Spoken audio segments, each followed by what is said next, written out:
বিকেলের আলো ধীরে ধীরে নরম হয়ে আসছে। গ্যালারির এক পাশে ঠায় দাঁড়িয়ে একজন মানুষ, চোখ তার মাঠের এক কোণে ছুটে বেড়ানো ছোট্ট এক ছেলের দিকে। ছেলেটা বলের পেছনে দৌড়াচ্ছে, আর লোকটা ছেলের পেছনে ছায়ার মতো দাঁড়িয়ে আছেন। 3 দশক ধরে দৃশ্যটা খুব একটা বদলায়নি, শুধু মাঠ বদলেছে, ছেলের বয়স বদলেছে। ছেলেটা বদলে হয়ে উঠেছে বিশ্বের অন্যতম সেরা ফুটবলার, কিন্তু বদলায়নি সেই মানুষটির জায়গা ছেলের ঠিক পেছনে, ছেলের ছায়া হয়ে। সেই ছায়া এবার সরে গেছে চিরতরে। রোজারিওতে 68 বছর বয়সে থেমে গেছে হোর্হে হোরাসিও মেসির হৃদস্পন্দন, আর তার সঙ্গে যেন শেষ হলো ফুটবল ইতিহাসের সবচেয়ে নীরব অথচ গুরুত্বপূর্ণ এক অধ্যায়। হোর্হে মেসি নিজেও একসময় ফুটবল খেলতেন। রোজারিওর নিউয়েলস ওল্ড বয়েজের যুব দলে ছিল তার বিচরণ, কিন্তু ভাগ্য তাকে ফুটবলার হতে দেয়নি। সামরিক চাকরির বাধ্যবাধকতায় থেমে যায় সেই স্বপ্ন। পরে রাসায়নিক প্রযুক্তিবিদ্যা নিয়ে পড়াশোনা করেন। 80-র দশকে যোগ দেন আকিন্দার ইস্পাত কারখানায়। বছরের পর বছর কঠোর পরিশ্রম করে হয়ে ওঠেন একজন ব্যবস্থাপক। কিন্তু নিজের ফুটবল স্বপ্ন থেমে গেলেও ছেলের পায়ে তিনি যেন দেখতে পেলেন নিজের অসমাপ্ত গল্পের নতুন অধ্যায়। ছোট্ট লিওনাল যখন বলের সঙ্গে কথা বলতে শিখছে, তখনই হোর্হে বুঝেছিলেন এই ছেলে অন্যরকম। বল যেন তার পায়ের সঙ্গে আটকে থাকে, ড্রিবলিংয়ে বয়সকে হার মানায়। কিন্তু একটা সময় ফুটবলের চেয়েও বড় হয়ে সামনে আসে বাস্তবতা। লিওনেলের বয়স তখন 10 বছর। বয়স বাড়ছে কিন্তু উচ্চতা বাড়ছে না। ডাক্তারের কাছে নেওয়া হলো। রিপোর্টে জানা গেল মেসির শরীরে স্বাভাবিকভাবে প্রয়োজনীয় গ্রোথ হরমোন তৈরি হচ্ছে না। চিকিৎসা দরকার। প্রতি মাসে খরচ প্রায় $1,500। একটি মধ্যবিত্ত পরিবারের জন্য বিশাল অঙ্ক। হোর্হে মেসি ধনী ছিলেন না, কিন্তু ছেলের স্বপ্নের সামনে অর্থকে বাধা হতে দিতে চাননি। কারখানা থেকে সহায়তা নিলেন, নিজের জমানো অর্থ খরচ করলেন, শুরু হলো চিকিৎসা। প্রতি মাসে প্রতিটি ইনজেকশনের সঙ্গে যেন বাবার কাঁধে বাড়তে থাকলো দায়িত্ব। মেসির প্রতিভা তখন আর গোপন ছিল না। নিউয়েলস ওল্ড বয়েজেও তার প্রতিভার নজর কেড়েছিল, কিন্তু 12 বছর বয়সী একটি শিশুর দীর্ঘমেয়াদী চিকিৎসার খরচ বহন করা তাদের পক্ষে সম্ভব হয়নি। হোর্হে বুঝলেন ছেলের ফুটবল ভবিষ্যতের জন্য অন্য দরজা খুঁজতে হবে। ঠিক তখনই তৈরি হলো সেই ঐতিহাসিক ভিডিও। 2000 সালের ফেব্রুয়ারি মাস। একটি ছোট্ট ভিডিওতে দেখা গেল মেসির অবিশ্বাস্য বল নিয়ন্ত্রণ। কমলা দিয়ে 113টি ট্রিক, টেনিস বল দিয়ে 140টি, টেবিল টেনিস বল দিয়ে 29টি ট্রিক। ইন্টারনেট তখন আজকের মতো সর্বত্র ছিল না। ভিডিওতে পৌঁছালো রোজারিওর ব্যবসায়ী হোরাসিও গাউগিলির হাতে। তিনি সেটি পাঠালেন স্পেনে বার্সেলোনায়, আর সেখান থেকেই শুরু হলো ইতিহাস বদলে যাওয়ার যাত্রা। 2000 সালের সেপ্টেম্বরে জীবনে প্রথমবার উড়োজাহাজে উঠলেন লিওনেল মেসি, আর সঙ্গে বাবা হোর্হে। গন্তব্য স্পেন, বার্সেলোনা। পরদিনই অনুশীলনে নামলেন মেসি। মাঠে যা দেখালেন তাতে আর সন্দেহ থাকার কথা নয়, ছেলেটা অসাধারণ। কিন্তু মাঠের বাইরে তখনও বাধা। চুক্তি নিয়ে জটিলতা, আমলাতান্ত্রিক সমস্যা, চিকিৎসার খরচ, ভবিষ্যতের নিশ্চয়তা, সব মিলিয়ে হোর্হে মেসির ধৈর্য ফুরিয়ে আসছিল। এক পর্যায়ে দেশে ফিরে যাওয়ার কথাও ভাবছিলেন তিনি। আর ঠিক তখনই ফুটবল ইতিহাসের সবচেয়ে বিখ্যাত কাগজের টুকরোগুলোর একটি জন্ম নেয়। টেনিস খেলার ফাঁকে বিষয়টি জানতে পারেন বার্সেলোনার কর্মকর্তা কার্লেস রেশাক।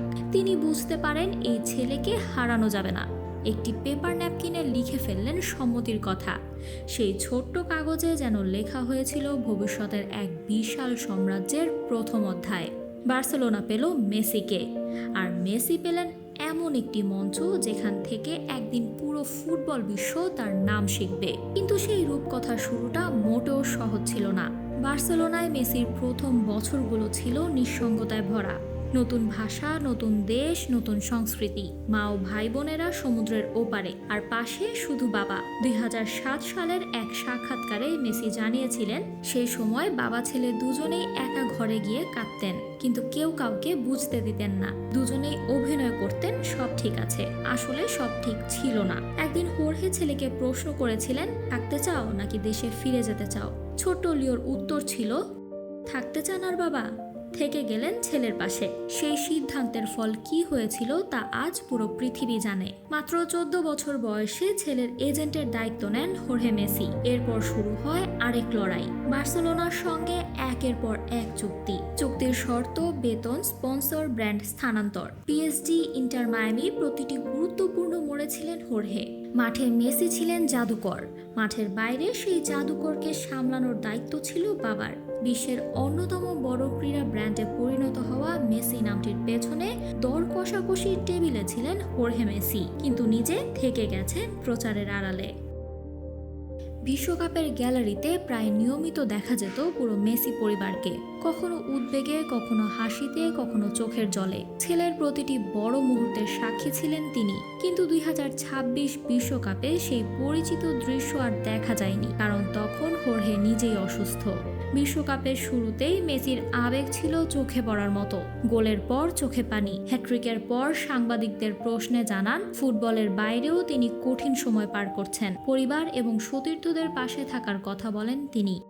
পরে জানা যায় অসুস্থ হোর্হে মেসি চিকিৎসকদের তত্ত্বাবধানে ছিলেন। পরিবারের পক্ষ থেকেও তার শারীরিক অবস্থার বিষয়ে আসার কথা জানানো হয়েছিল, কিন্তু শেষ পর্যন্ত সেই লড়াই থামল রোজারিওতে 68 বছর বয়সে। ফুটবল ইতিহাস লিওনেল মেসির নাম মনে রাখবে তার বা পায়ের জাদু, মনে রাখবে তার অসংখ্য গোল, মনে রাখবে বার্সেলোনার রঙে তার রাজত্ব, মনে রাখবে বিশ্বকাপ জয়, মনে রাখবে একের পর এক ব্যালন ডিওর। কিন্তু সেই ইতিহাসের একেবারে শুরুতে ছিলেন আরেকজন, যিনি আলোয় দাঁড়াতে চাননি, যিনি নিজের স্বপ্নকে পাশে সরিয়ে ছেলের স্বপ্নকে সামনে রেখেছিলেন, যিনি প্রতি মাসের ব্যয়বহুল ইনজেকশনের টাকা জোগাড় করেছিলেন, যিনি ছেলের সঙ্গে বিদেশের অচেনা শহরে একা কেঁদেছেন, যিনি দেশে ফেরার বদলে থেকে যাওয়ার সিদ্ধান্তে ছেলেকে সমর্থন করেছেন, যিনি মাঠের বাইরের প্রতিটি লড়াই লড়েছেন।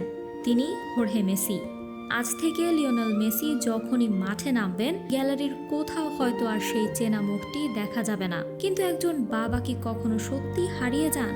না, কারণ কিছু মানুষ পাশে থাকেন না, তারা থেকে যান মানুষের মনে। লিওনেল মেসির প্রতিটি গোলের আনন্দে, প্রতিটি ট্রফির স্মৃতিতে, প্রতিটি বড় ম্যাচের আগে সেই পুরনো সাহসে। রোজারিওর সেই ছোট্ট ছেলেটির জীবনে হোর্হে মেসি ছিলেন ছায়া। এখন সেই ছায়া নেই, কিন্তু ছায়া হয়ে থাকার গল্পটি থেকে যাবে চিরকাল। হোর্হে মেসি, লিওনেল মেসির সাফল্যের নৈপথ্যের নীরব নায়ক।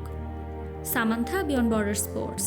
আরও আপডেট পেতে সাবস্ক্রাইব করুন আমাদের ইউটিউব চ্যানেল এবং ক্লিক করুন বেল আইকন। ফলো করুন টিকটক ও ফেসবুক পেজে।